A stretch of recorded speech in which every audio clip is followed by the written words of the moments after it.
তৃতীয় পৰ্যায়ৰ লোকসভা নিৰ্বাচনক লৈ প্ৰচাৰ অভিযান তুংগত নলবাৰী বৰক্ষেত্ৰীত বিত্তমন্ত্ৰী ডক্টৰ হিমন্ত বিশ্ব শৰ্মাৰ বিশাল ৰোড শ্ব' গুৱাহাটী সমষ্টিৰ বিজেপিৰ প্ৰাৰ্থী কুইনুজাৰ হৈ নিৰ্বাচনী প্ৰচাৰ চলালে বিত্তমন্ত্ৰী হিমন্ত বিশ্ব শৰ্মাই হাজাৰ হাজাৰ সমৰ্থকৰ উপস্থিতিত পদযাত্ৰাৰে নিৰ্বাচনী প্ৰচাৰ চলালে মন্ত্ৰী হিমন্ত বিশ্বই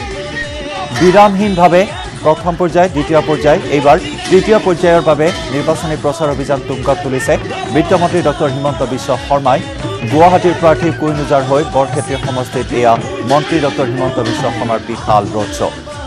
হাজাৰ হাজাৰ সমৰ্থকক লগত লৈ প্ৰচাৰ অভিযানত নামি পৰিল মন্ত্ৰী হিমন্ত বিশ্ব শৰ্মা গুৱাহাটীৰ বিজেপি অগপ মিত্ৰজোঁটৰ প্ৰাৰ্থী কুইনুজাৰ হৈ নিৰ্বাচনী প্ৰচাৰ অভিযানত এনেদৰে হাজাৰ হাজাৰ সমৰ্থকক লগত লৈ ভোটা ৰাইজৰ দৃষ্টি আকৰ্ষণৰ চেষ্টা মন্ত্ৰী হিমন্ত বিশ্ব শৰ্মা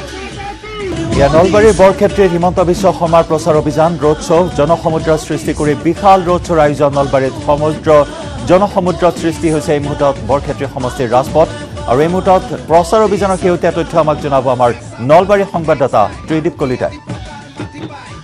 লগতে আছে বলেন ভট্টাচাৰ্য এই মুহূৰ্তত পোনপটীয়া সম্প্ৰচাৰত এইখিনি মুহূৰ্তত আমি যোগাযোগ স্থাপন কৰিছোঁ আমাৰ সতীৰ্থ সাংবাদিক বলেন ভট্টাচাৰ্যৰ সৈতে বলেন জনাওক জনসমুদ্ৰৰ সৃষ্টি হৈছে হিমন্ত বিশ্ব শৰ্মাৰ বিশাল ৰোড শ্ব'ত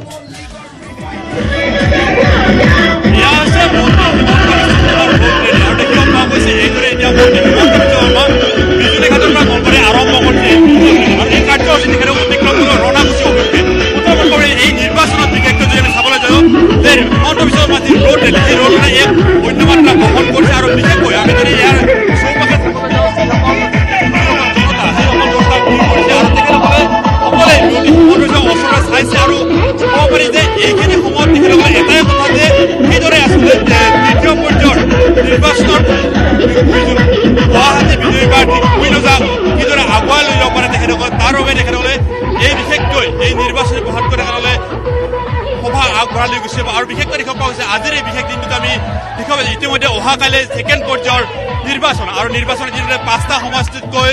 যি নিৰ্বাচন অনুষ্ঠিত হ'ব বিশেষকৈ অসমৰ আৰু সেই অসমৰ অনুষ্ঠিত হোৱাৰ সমানে অহা 23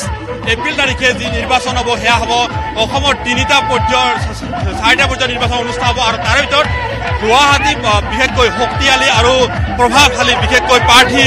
যি ভিৰ সেই ভিৰত তেখেতসকলে কিদৰে আগুৱাই যাব সেয়া কিন্তু এই মুহূৰ্তত ডাঙৰ বিষয় আৰু বিশেষকৈ আপোনাৰ ওলাইছিলে ৰোড ৰেলে এইবাৰ বিশেষকৈ প্ৰভাৱ বিস্তাৰ কৰিছে এই নিৰ্বাচনত কথা পাতিম যিহেতুকে এই যে আকৌ এবাৰ মোদী চৰকাৰ কাৰণে পুনৰবাৰ প্ৰভাৱ পেলাইছে আৰু আমি কথা পাতিবলৈ চেষ্টা কৰিম এয়া মন্ত্ৰী হিমন্ত বিশ্ব শৰ্মাৰ সৈতে এই ৰোড ৰেলি আপোনাৰ যিটো প্ৰজেক্ট এই কৃষকক বিশেষভাৱে কিন্তু পপুলাৰ হৈছে আজি তাৰিখলৈ এই ৰোড ৰেলি শ্ব'টো বিশেষকৈ প্ৰতিটো সমষ্টিত আদৰাই দিছে যথেষ্ট লোক দেখিব পোৱা গৈছে ৰাইজৰ আশীৰ্বাদত মানুহে সহযোগিতা কৰিছে আৰু অভূতপূৰ্বভাৱে ৰাইজ ৰাস্তালৈ ওলাই আহিছে ভাৰতীয় জনতা পাৰ্টীয়ে গুৱাহাটী লোকসভা সমষ্টিত নিশ্চিতভাৱে বিজয় লাভ কৰিব কেনেকুৱা এই বাকী অহাকালি নিৰ্বাচন আছে 5টাকৈ সমষ্টিৰ কেনেকুৱা ধৰণৰ প্ৰভাৱ পৰিব কাইলৈ অহাকালি 5টা সমষ্টিৰ কেনেকুৱা ধৰণৰ ফলাফল হ'ব 5টাতে আমি জিকিম অহাকালি সৰ্বমুঠ কিমানটা সমষ্টি প্ৰভাৱ হ'ব আমিতো 10 ক্ৰছ কৰি যাম আমি গুৱাহাটী সমষ্টিত যি চাবলৈ যাওঁ ইয়াত ইতিমধ্যে 8টাকৈ বিধানসভা সমষ্টিত আপোনালোকৰ প্ৰাৰ্থী আছে তেনে অৱস্থাত ভাবিব লগা চিন্তিব লগা কোনো ধৰণৰ বিষয় নাই বুলি আপুনি ভাবে নেকি গুৱাহাটীত আমি বিপুল ভোটত জিকিম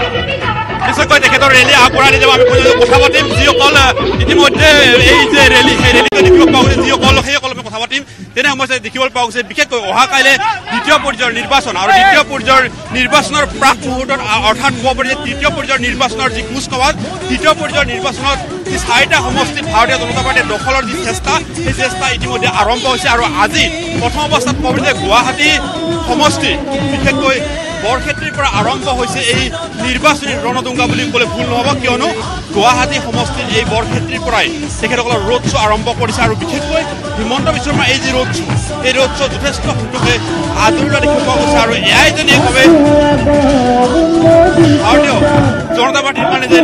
এই ইউটাৰ্ণ হৈ পৰিব সেয়া কিন্তু পৰিলক্ষিত হৈছে আৰু তেখেতে পুনৰবাৰ উল্লেখ কৰিছে যে এই নিৰ্বাচনত তেখেতসকলৰ পুনৰবাৰ তেখেতসকলে এই নিৰ্বাচনতে যে গণতকৈ অধিক আসন লাগে বুলি আজি তেখেতসকলে হয় বলেন ধন্যবাদ জনাইছোঁ আপোনাক আৰু এনেদৰে হিমন্ত বিশ্ব শৰ্মাৰ বিশাল ৰোড শ্ব' নলবাৰী সমষ্টিৰ এই মুহূৰ্তত আমি জনাইছোঁ বৰক্ষেত্ৰীত এয়া বিশাল ৰোড শ্ব'ত অংশগ্ৰহণ কৰি আছে হিমন্ত বিশ্ব শৰ্মাই আকৌ এবাৰ মোদী চৰকাৰ এই গীতৰ তালে তালে এয়া জনসমুদ্ৰৰ সৃষ্টি সমৰ্থকসকলৰ নৃত্য আৰু হিমন্ত বিশ্ব শৰ্মাই অংশগ্ৰহণ কৰিছে এই বিশাল ৰোড শ্ব'ত